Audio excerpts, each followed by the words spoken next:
বন্ধুরা এই তো আমরা তাড়াতাড়ি করে লাগেজটা প্যাক করে নিছি, কারণ আজকে আমি আর আমার বাবা চলে যাব দুবাই। বন্ধুরা আজকে থেকে আমি সেখানে পড়ালেখা করব। আমার সাথে সবাই এরা যাবে, কিন্তু এরাও এয়ারপোর্ট পর্যন্ত যাবে আমাকে আগায় দেওয়ার জন্য।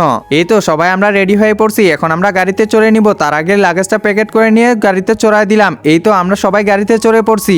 তো ফাইনালি আমরা সবাই চলে যাচ্ছি এয়ারপোর্ট, আর আমি আর বাবা চলে যাচ্ছি দুবাই। তো বন্ধুরা প্লেনে যাওয়ার আগে কিছু একটা খেয়ে নিতে হবে। আরে ভাই এটা কি? এটা তো আমি চিনি না। এটা তো দেখি ভাত আর মাংস। এটা তো খেতে সেই স্বাদ করবে। আরে হ্যাঁ, এটা তো সেই খেতে স্বাদ করছে। আর আমরা তাড়াতাড়ি করে সবাই খেয়ে ফেলছি। তো খাওয়া দাওয়া শেষ করে আমরা চলে আসলাম এয়ারপোর্টে। তো বন্ধুরা দেখতে পাচ্ছ সবাই আমাদেরকে বিদায় দিয়ে দিচ্ছে।